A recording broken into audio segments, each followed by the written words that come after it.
Axe murderers. Serial killers on the loose. Sounds that will drive men to madness. You'll find all that and more on this list of the creepiest unexplained stories from the US. America has only been around for a little over 200 years, but in that short amount of time, we've managed to build up a considerable amount of spooky phenomena and mysterious events. Before we get started, make sure you subscribe to Unearthed Hub and click the notification bell so you don't miss a video.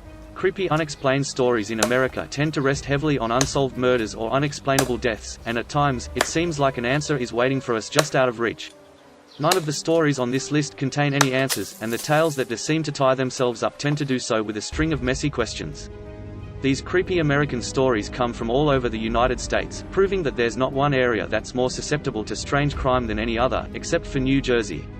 That place is a weirdo hotspot. If you're an amateur sleuth, there are certainly a few ongoing cases on this list of American unexplained stories that could use your expertise. Just make sure to call your mum before you go venturing into the dark marshes of hidden America. The Zodiac Killer. The Zodiac Killer is arguably the most famous unsolved collection of serial killings that America has ever experienced. No other crime spree, save for the Jack the Ripper murders of the 19th century, has captured the imaginations of gawkers, copycats, and conspiracy theorists in the way that the Zodiac did. Depending on which timeline you follow, the Zodiac's murder spree either began in 1963 or 1968 when a mysterious killer began gunning down couples and taunting the police with letters that featured a hard-to-crack cipher. The murders abruptly ended in the 70s, but wild theories about the killer's identity persist to this day. The Cleveland Torso Murders. In 1934, Cleveland and the surrounding Ohio area was besieged with a series of vicious murders identified only by the body parts left behind in their wake, torsos. Beginning with the torso of a woman that washed up on the shore of Lake Erie, a 4-year wave of fear and body parts spread over the city, centralized in Kingsbury Run, a poor neighborhood where families with nowhere to live set up shantytowns. After the Lady of the Lake was discovered, 2 castrated men were found, followed by the remains of a woman tucked inside 2 baskets, and the body of a tattooed man who had been drained of all his blood. In 1938, the police burned Kingsbury Run to the ground in order to flush out the killer, and although they arrested a bricklayer named Frank Dolezal, who was later found hanging in a jail cell, he was exonerated in 2010 by new evidence released by Cuyahoga Community College. The murders stopped after the violent police raid, but the killer was never caught. The Cecil Hotel Water Tank Mystery. In 2013, Eliza Lamb checked into the Cecil Hotel in downtown Los Angeles, a building that's played host to serial killers, ghosts, and more.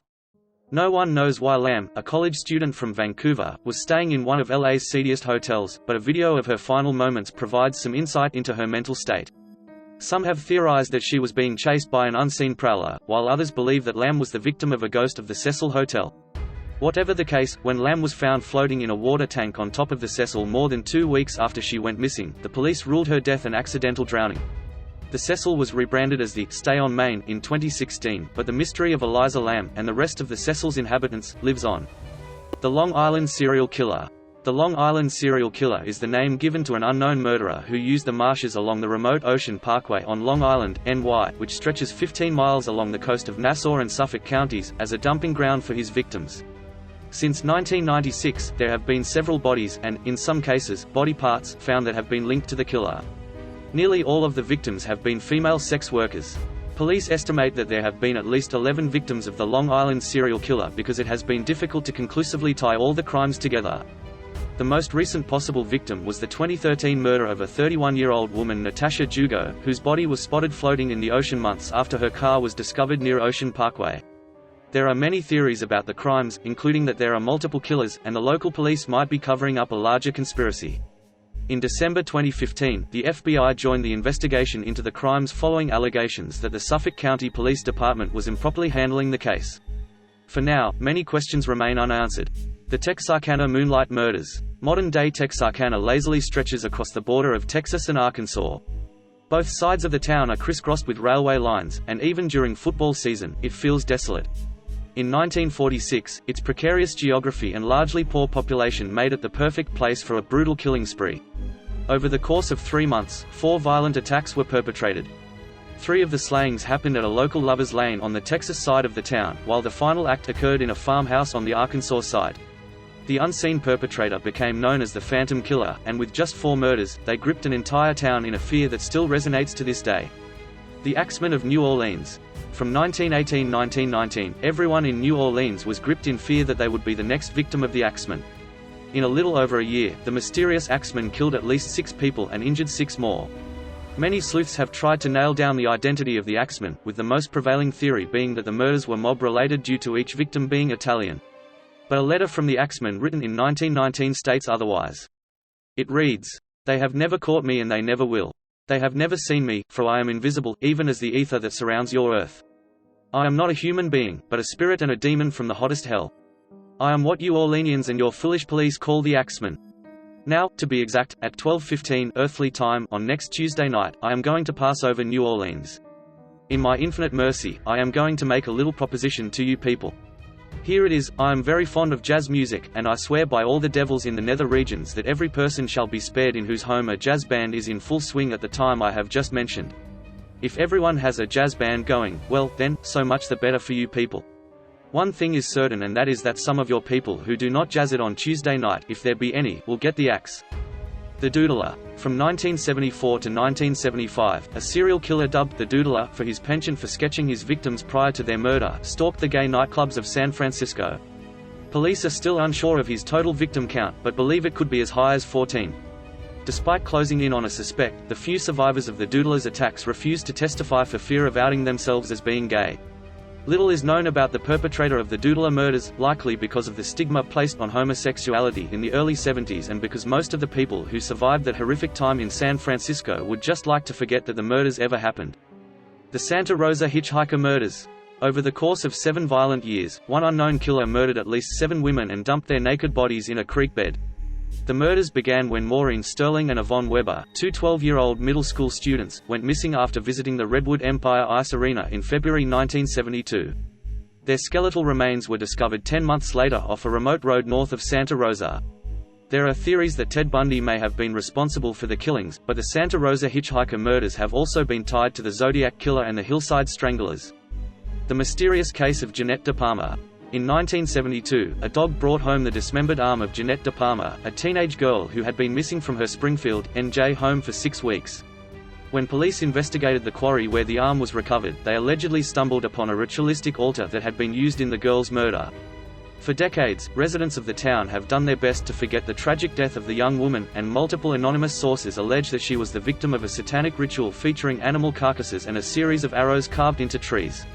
The true story of what happened to Jeanette De Palma may never be known, but writers Mark Moran and Jesse P. Pollock are trying to change that.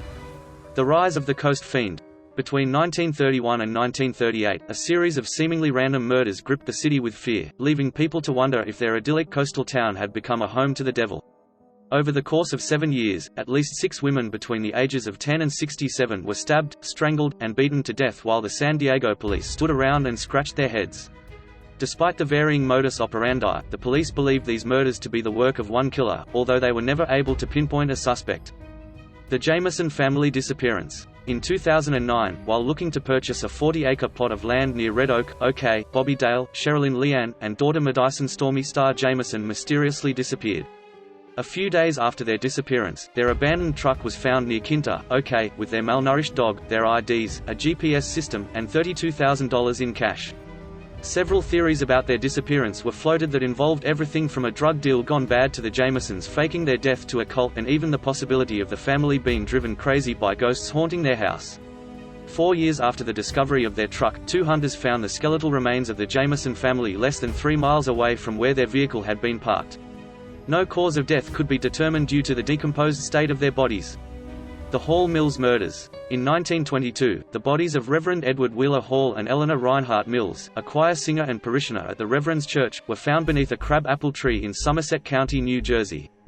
They'd both been shot in the head, and the minister's dead hand was placed beneath the choir singer's shoulder and neck. The area around the bodies was strewn with love notes written by the married Mrs. Mills to the also married preacher. The only witness to the mysterious murder was Jane Gibson, a woman known locally as the Pig Woman.